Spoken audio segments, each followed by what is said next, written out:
इसमें दुल्हे होते हैं तो पहला राजा दुल्हा राय दुल्हे को बिठा देंगे कोयल पर, राजा आ जाएगा, कोकिल नहीं बैठेगा तो तार कर लाएंगे पृथ्वी पर, पृथ्वीराज कछुआ पृथ्वी पर लाएंगे तो पृथ्वी पर भार बढ़ जाएगा भारमल, भय वाले राजा आएंगे भारमल और भगवान दास। भय वाले राजाओं ने अपना अपना भार उतार दिया था, अपनी अपनी पुत्रियों का विवाह मुगलों के साथ कर दिया। भय के बाद मैं वाले राजा मिर्जा राजा मान सिंह और मिर्जा राजा जय सिंह। मिर्जा राजा जय सिंह के बाद दूसरा जय सिंह सवाई जय सिंह शामिल था देवारी समझौते में, देवारी समझौते में सवाई जय सिंह के बाद राजा ईश्वरी सिंह और ईश्वरी सिंह के बाद माधव सिंह प्रथम के बाद प्रथम का प्रताप पूरा हो गया, यानी सवाई प्रताप के बाद सारे के सारे सेकंड और सेकंड में जरा मामा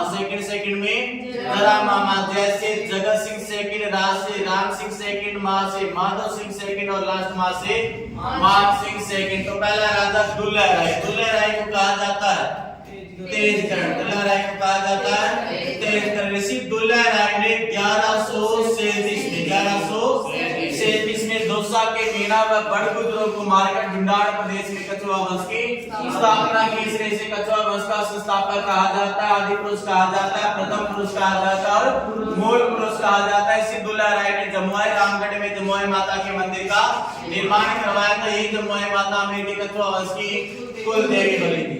कोकिल देव ने 1207 में आमेर के मीणा को पराजित किया और आमेर को अपनी राजधानी बनाया था।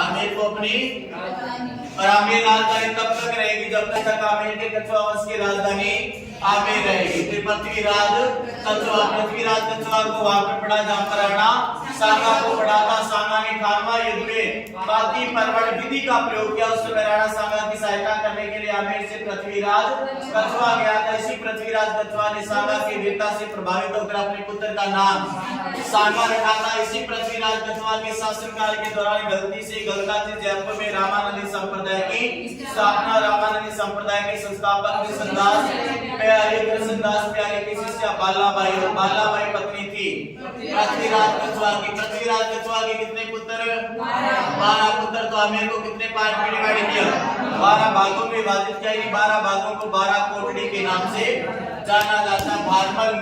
भारमल ने सर्वप्रथम मुगलों की अधीनता स्वीकार की। राजस्थान का प्रथम राजा मुगलों की अधीनता स्वीकार करने वाला भारमल। जयपुर का प्रथम राजा भारमल। आमेर और राजस्थान का प्रथम राजवंश जिसने मुगलों के अधीनता कछुआ राजवंश। भारमल ने अपनी पुत्री अलकाबाई या हीराबाई का विवाह संभर में अकबर के साथ कर दिया था। भगवत दास ने अपनी पुत्री माननाबाई या मानबाई का विवाह जहांगीर के साथ कर दिया था। भगवत दास जब राणा प्रताप के पास संधि प्रस्ताव भेजे गए तो तीसरा संधि प्रस्तावक भगवत दास था।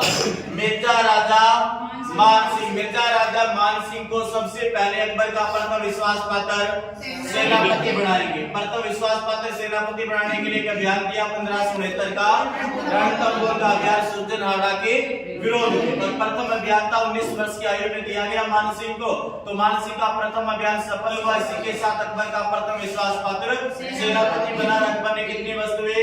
3 वस्तुएं दे दी। फरजद बेटा की उपाधि नवरत्नों में शामिल कर दिया। 7000 मनसबें दे दी गई। साथ में दिया गया हल्दी घाटी युद्ध का नेतृत्व। जब हल्दी घाटी युद्ध का नेतृत्व दिया गया तो कहा गया था कि राणा प्रताप जिंदा या मुर्दा चाहिए, लेकिन जिंदा मुर्दा नहीं पकड़ पाया। तो जिंदा मुर्दा नहीं पकड़ पाया तो अकबर क्रोधित हुआ। 7000 में से 2000 मनसबें छीन ली। बदले में 3 स्थानों की सूबेदारी दे दी। काबुल बिहार बंगाल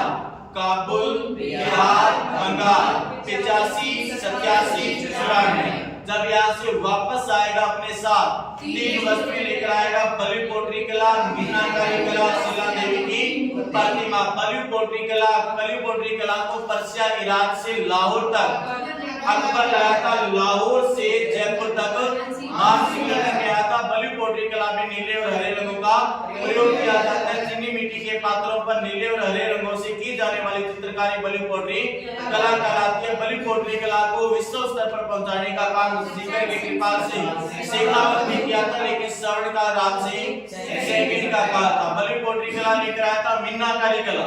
मीनाकारी कला को भी कहां से, लाहौर से जयपुर तक लेकर आया था मानसिंह। मीनाकारी कला सोने चांदी के आभूषणों पर मीना बनने की कला मीनाकारी कला कहलाती है। मीनाकारी कला और बलि पोट्री कला दोनों प्रसिद्ध है। जयपुर की, इसी जयपुर को रत्न और आभूषणों की मंडी कहा जाता है। तीसरी वस्तु लेकर आया था शिला देवी की प्रतिमा। लक्ष्मी नारायण और केदार सेठ को पराजित किया था और शिला देवी की प्रतिमा को लाकर के स्थापित किया था आमेर जयपुर में। इसी शिला देवी को 2.5 प्याले शराब और नरबली चढ़ाई जाती थी, लेकिन वर्तमान में नरबली पर प्रतिबंध लगा दिया गया। 2.5 प्याले शराब आज की चढ़ाई जाती है। यही शिला देवी आमेर के कच्छा वंश की आराध्य देवी या इष्ट देवी बनी थी। फिर हमने पढ़ा था इसी मिर्जा राजा मानसिंह का स्थापत्य कला। स्थापत्य कला में हमने पढ़ा था कि मानसिंह ने आमेर महलों का निर्माण करवाया था, पुष्कर महलों का निर्माण करवाया था, विराट जयपुर में पंच महलों का निर्माण करवाया था। जब अकबर ख्वाजा मोइनुद्दीन चिश्ती की दरगाह पर पुत्र प्राप्ति के लिए जियारत करने आता था तो इन्हीं पंच महलों में रुका करता था और पुष्कर महलों को वर्तमान में आरकेडीएस के होटलों के अंदर बदल दिया गया। अपने पुत्र जगत सिंह की याद में अपनी पत्नी कनकावती के कहने पर जगत शिरोमणि मंदिर का निर्माण करवाया। जगत शिरोमणि मंदिर में श्री कृष्ण जी की वही प्रतिमा जिसकी पूजा चित्तौड़ में मेला किया करती थी। फिर हमने साहित्य में पढ़ा कि मान सिंह के काल में मान मान मान और दो राग राग नाम से रचना हुई थी। मान प्रकाश और मान त्रितर ग्रंथों की रचना दरबारी कवि मुरारी दास ने की थी। मान सिंह कृति मुक्तावली ग्रंथ की रचना चंद्रनाथ ने की। राग चंद्रोदय और राग मंदिरी ग्रंथों की रचना पुंडरीक विठल ने की। मिर्जा राजा मान सिंह की सन 1614 अलीपुर अहमदनगर महाराष्ट्र में दक्षिण अभियान के दौरान मृत्यु हो जाती है। मिर्जा राजा मान सिंह के बाद मिर्जा राजा जय सिंह। मिर्जा राजा जय सिंह के बाद दूसरा जय सिंह था सवाई जय सिंह। दोनों में से नाम किसका लंबा? मिर्जा राजा जय सिंह। जिसका नाम लंबा उसका शासन काल लंबा। लंबा शासन काल कितने वर्षों का? 46 ईयर्स, 40 वर्षों तक शासन किया। तो जिसका नाम लंबा उसका शासन काल लंबा। 40 वर्षों तक शासन किया। लंबे शासन काल में लंबे लंबे दोहे लिखे गए थे। बिहारी सबसे ग्रंथ की रचना तो हिंदी का कवि बिहारी किसका दरबारी कवि? मिर्जा राजा जय सिंह का दरबारी कवि हिंदी का कवि बिहारी था, जिसने बिहारी सस्य ग्रंथ की रचना की। और बिहारी सस्य ग्रंथ में 713 दोहे। तो लंबे शासन काल में लंबे दुर्ग का निर्माण हुआ था। चिल्हाय का किला यानी जयगढ़ दुर्ग का निर्माण हुआ था। लंबे दुर्ग में से के लंबी तो जयगढ़ तोप रखी गई और लंबे शासन काल में एक लंबे आदमी के साथ एक लंबी संधि हुई थी। पुरंदर की संधि हुई थी शिवाजी के साथ जून 1665 में। तो बस इतनी सिकाड़ी पड़ी थी। मिर्जा राजा जय सिंह जिसका नाम लंबा उसका शासन काल लंबा। 40 वर्षों का लंबे शासन काल में लंबे लंबे दोहे लिखे गए। बिहारी सस्य ग्रंथ की रचना हुई थी। लंबे शासन काल में लंबे दुर्ग का निर्माण हुआ था। चिल्हाय का किला यानी जयगढ़ दुर्ग का निर्माण हुआ। लंबे शासन काल में एक लंबे आदमी के साथ एक लंबे संधि हुई थी। शिवाजी के साथ पुरंदर की संधि हुई थी। मिर्जा राजा जय सिंह के बाद सवाई जय सिंह। सवाई जय सिंह को हमने 3 स्टेप में पूरा किया। सबसे पहले सवाई जय सिंह शामिल था देबारी समझौते में। देबारी मतलब 2 बारी समझौते में शामिल था। उसके बाद 500 वेधशालाओं का निर्माण करवाया था। फिर बुला लिया था हुड्डा सम्मेलन में। स्पीड तेज हो गई घोड़े की तरह से। अंतिम समय युद्ध करने वाला हिंदू राजा। स्पीड तेज हो गई थी तोप की तरह से। तोप डालने के कारखाने का निर्माण करवाया था। सबसे पहले 2 बारी देबारी समझौते में शामिल था। हम लोगों ने पढ़ा कि देबारी समझौता सर्वप्रथम बुलाने का विचार संग्राम सिंह का था, लेकिन संग्राम सिंह की मृत्यु हो जाएगी तो बुलाएगा जयपुर का राजा सवाई जय सिंह, लेकिन अध्यक्षता करवाएगी मेवाड़ के राजा जगत सिंह सेकंड से अध्यक्षता करवाएगी। तो सबसे पहले 2 बारी समझौते में शामिल 500 वेधशालाओं का निर्माण। दिल्ली जयपुर उज्जैन मथुरा वाराणसी। दिल्ली जयपुर उज्जैन मथुरा वाराणसी 500 वेधशाला का निर्माण करवाया था। सबसे बड़ी सौर वेधशाला जयपुर की है और सबसे प्राचीन सौर वेधशाला दिल्ली की है। बड़ी सौर वेधशाला में बड़े बड़े यंत्र रखे गए। ऊंचाई मापने का सबसे बड़ा यंत्र राम यंत्र रखा गया। सबसे बड़ी घड़ी सौर घड़ी या सूर्य घड़ी रखी गई है। नक्षत्रों की गणना करने का यंत्र जय प्रकाश यंत्र रखा गया है। सबसे बड़ी सौर वेधशाला को जंतर मंतर कहा जाता है। जयपुर की सौर वेधशाला को जंतर मंतर कहा जाता है। इसी जंतर मंतर को यूनेस्को ने अगस्त 2008 से अपने विश्व सांस्कृतिक धरोहर में शामिल कर लिया। अगस्त 2010 से अपने विश्व सांस्कृतिक धरोहर में शामिल कर लिया। तो 500 वेधशालाओं का निर्माण करवाया। दिल्ली, जयपुर, उज्जैन, मथुरा, वार्ड से सबसे बड़ी जयपुर की और सबसे प्राचीन दिल्ली की। 500 वेधशालाओं का निर्माण करवाने के बाद बुला लिया 17 जुलाई 1734। सफल हुआ क्या? सफल उसके बाद स्पीड तेज हो गई घोड़े की तरह से। अगली मौसम में यज्ञ करवाने वाला हिंदू राजा सवाई जय सिंह था। सवाई जय सिंह ने इसमें यज्ञ करवाया। उसका पुरोहित रत्नाकर था, जबकि उस समय यज्ञ का घोड़ा देव सिंह कुमारी ने पकड़ा था। स्पीड और तेज हो गई कि तोप की तरह से। तोप के कारखाने का निर्माण सवाई जय सिंह ने, लेकिन जयगढ़ गुरु का निर्माण मिर्जा राजा जय सिंह ने। पहले स्टेप में इतनी बातें पढ़ी, फिर हमने स्थापत्य कला पढ़ी।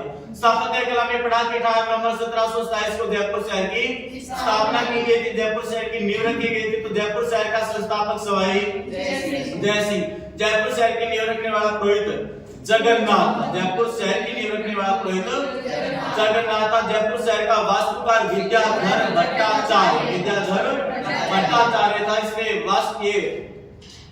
वास्तुकार जयपुर शहर का वास्तुकार का विद्याधर भट्टाचार्य। जयपुर शहर की स्थापना करेगा। इसके अलावा इसने नाहरगढ़ दुर्ग का निर्माण करवाया था। नाहरगढ़ दुर्ग की तलहटी में जयपुर के राजाओं की छतरियां बनी हुई है, जिन्हें गेटोर की छतरियां कहा जाता है। सभी राजाओं की छतरियां गेटोर में बनी हुई, लेकिन श्री सिंह की छतरी सिटी पैलेस के पास बनी। इसी ने माउंट जीरो और सिटी पैलेस का निर्माण करवाया था। ये सब हमने स्थापत्य में पढ़ा। साहित्य में पढ़ा कि ज्योतिष पर आधारित जैसी कालिका नक्षत्रों पर आधारित जीत मोहम्मद शाही ग्रंथों की रचना।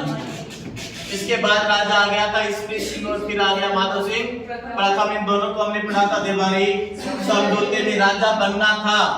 माधव सिंह प्रथम को लेकर राजा बना श्री सिंह। जब श्री सिंह राजा बना तो फिर माधव सिंह प्रथम सहायता लेगा मराठों की सहायता से आक्रमण कर दिया। सन 1747 राजमहल टॉमपाइल और युद्ध में विजय हो जाती है। ईश्वरी सिंह ने अपने जयपुर के अपने विजय के उपलक्ष्य में जयपुर के त्रिपोलिया बाजार ईश्वर लार्ड सरगासुली का निर्माण करवाया था। ईश्वर लार्ड सरगासुली का निर्माण करवाया था। और उसके बाद दोनों भाइयों के बीच एक युद्ध हो जाता है सन 1748 बगरू का युद्ध। और दूसरे युद्ध में विजय हो जाएगी माधव सिंह प्रथम। लेकिन मराठों ने श्री सिंह पर अत्यधिक मात्रा में कर लगा दिया। इसके कारण श्री सिंह ने आत्महत्या कर ली। सरगासुली से कूदकर और जब इस बंदे ने आत्महत्या कर ली तो इसकी आत्महत्या करने के बाद राजा आ जाएगा माधव सिंह प्रथम। और इसी माधव सिंह प्रथम ने 63 में सवाई माधोपुर शहर की स्थापना की थी और शीतला माता के मंदिर का निर्माण करवाया था साक्षु जयपुर। इस सवाई प्रताप में हमने पढ़ा कि सवाई प्रताप को पढ़ेंगे तो प्रताप बढ़ेंगे, साफ बढ़ेंगे, उसके बाद तमाशा खत्म कर देंगे। प्रताप बढ़ेंगे, साफ बढ़ेंगे, उसके बाद तमाशा खत्म करेंगे। ऐसे करके प्रताप बढ़ेंगे, साफ बढ़ेंगे। जब प्रताप बढ़े, साफ बढ़े तो साइडों से आवाज आने की जगह बढ़ गई, मतलब हवा महल का निर्माण करवा दिया था। तो प्रताप बढ़ गए, साफ बढ़ गए, प्रताप बढ़ गए। यानी जयपुर चित्रकला शैली का स्वर्णकाल सवाई प्रताप का काल था। सवाई प्रताप ने अपने दरबार में 22 विद्वानों की एक मंडली बनाई थी। 22 विद्वान जो 22 भाषाओं के ज्ञाता थे। 22 विद्वानों की मंडली को गंधर्व बाईसी कहा जाता था। इसी गंधर्व बाईसी के माध्यम से अपने दरबार में राधा गोविंद संगीत सार सम्मेलन करवाया था। राधा गोविंद संगीत सार ग्रंथ की रचना की गई थी। 22 विद्वानों की मंडली को गंधर्व बाईसी कहा जाता। कितनी भाषाओं की ज्ञाता? 22 भाषाओं के ज्ञाता थे। तो सवाई प्रताप का काल जयपुर चित्रकला शैली का स्वर्णकाल। प्रताप बढ़ गए, फिर साफ बढ़ गए थे। यानी साईग्राम नामक चित्रकार था जिसने श्री सिंह का आदमकद चित्र बनाया था। श्री सिंह का आदमकद चित्र बनाने वाला चित्रकार साईग्राम। इसके बाद तमाशा खत्म कर दिया। महाराष्ट्र की तमाशा लोक नाट्य शैली सवाई प्रताप के शासनकाल के दौरान महाराष्ट्र से जयपुर आए थे। नाट्यकार था बंशीधर भट्ट। सवाई प्रताप बढ़ गए, साफ बढ़ गए। जब प्रताप बढ़ गए, साफ बढ़ गए तो आवाज आने की जगह बनी थी, मतलब हवा महल, इसने हवा महल का निर्माण करवाया सन 1799 में करवाया था। हवा महल का शिल्पी लालचंद था। हवा महल के लिए कहा जाता है बिना नींव के बनी इमारत या समतल भूमि पर बनी इमारत का निर्माण के पीछे उद्देश्य था रानियों को गणगौर की सवारियां दिखाना। 5 मंजिला इमारत है, 5 मंजिला इमारत, शब्द मंदिर, रतन मंदिर, विचित्र मंदिर, प्रकाश मंदिर और हवा मंदिर। 5 मंजिला इमारत, 5 मंजिला इमारत जिसमें मुख्य दलित की 365 लेकिन कुल 953 है, कुल 953 है। उसके बाद हमने शिवाजी प्रताप के युद्ध पढ़े। सबसे पहले सन 1787 का तुंगा का, केवल एक तुंगा के युद्ध में विजय हुई थी, माझी सिंधिया को पराजित किया था। उसके बाद पाटन का युद्ध और मालपुरा का युद्ध, दोनों युद्धों में पराजित हो जाता है शिवाजी प्रताप। तो केवल एक युद्ध में विजय हो जाएगी, तुंगा के युद्ध में। जगत सिंह सेकंड को वहां पर पढ़ा था जहां पर कृष्णा कुमारी विवाद को पढ़ा था। इसी जगत सिंह सेकंड के दरबार के वेश्या रस कपूर के प्रभाव में अधिक था, तो जयपुर शहर का बदनाम राजा कहा जाता है, जयपुर शहर का बदनाम राजा कहा जाता है। उसके बाद हम लोगों ने पढ़ा राम सिंह सेकंड कितने माह की आयु में राजा बना था? 16 माह की आयु में राजा बना। तो लाडला था, लाडले का शासन लार्ड लुडलो ने संभाला था। लॉर्ड लुडलो आया था, मेरो आया था, नॉर्थ कुक आया था, प्रिंस ऑफ वेल्स अल्बर्ट आया था। सबसे ज्यादा अंग्रेज किस राजा के काल में? राम सिंह सेकंड के काल में। इसलिए राम सिंह सेकंड को अंग्रेजों का राजा कहा जाता है। राम सिंह सेकंड लाडला था, तो लाडले का शासन लॉर्ड लुडलो ने संभाला। लाडले का शासन लॉर्ड लुडलो ने संभाला था। प्रिंस ऑफ वेल्स अल्बर्ट आया और प्रिंस ऑफ वेल्स अल्बर्ट के आगमन पर राम सिंह सेकंड ने जयपुर शहर को गुलाबी या गेरुए रंग से रंगवाया था। इसी प्रिंस ऑफ वेल्स अल्बर्ट ने अल्बर्ट हॉल की नींव रखी थी। अल्बर्ट हॉल भित्ति चित्रों के लिए प्रसिद्ध। अल्बर्ट हॉल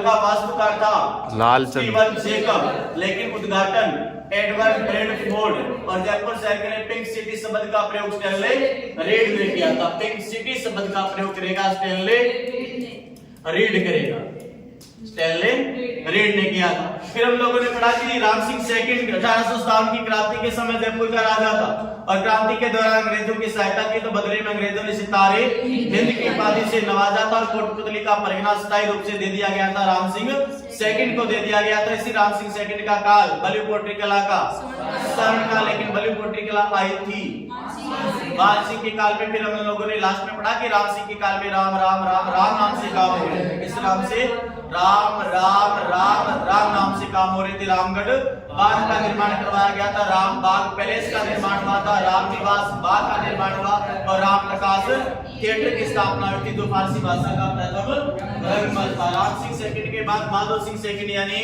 पैसों वाला राजा कितने स्थानों पर पैसे?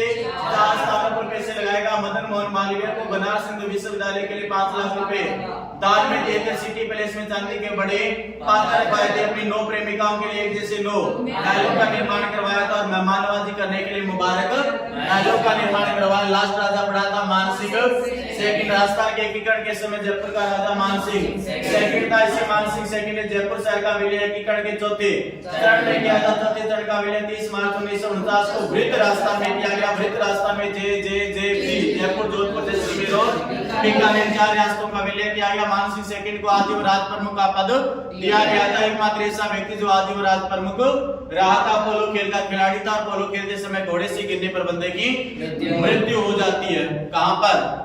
लंदन के अंदर, इंग्लैंड के अंदर बंदे की मृत्यु हो जाती है। इसी की पत्नी का नाम गायत्री देवी। गायत्री देवी लोकसभा में जाने वाली प्रथम महिला सांसद थी। लोकसभा में जाने वाली प्रथम महिला सांसद गायत्री देवी। इसी मानसिंह के प्रधानमंत्री मिर्जा इस्माइल और हीरालाल शास्त्री के बीच में 2 आदमियों के बीच में जेंटलमैन समझौता हुआ। जेंटलमैन समझौते में निर्णय हुआ कि जयपुर या बात छोड़ो आंदोलन में भाग नहीं लेंगे। से एक बाबा नाराज हुआ। बाबा हरिश्चंद्र और बाबा हरिश्चंद्र ने अलग से आजाद मोर्चे का गठन किया। इस आजाद मोर्चे ने बाल छोड़ो आंदोलन भाग लिया था, जबकि जयपुर रियासत ने बाल छोड़ो आंदोलन भाग नहीं लिया था। 1948 में कांग्रेस का अधिवेशन आयोजित किया गया था। जयपुर में इसी अधिवेशन की अध्यक्षता पट्टाभी सितार में और इसी अधिवेशन के दौरान हिंदी भाषा को राजभाषा घोषित किया गया।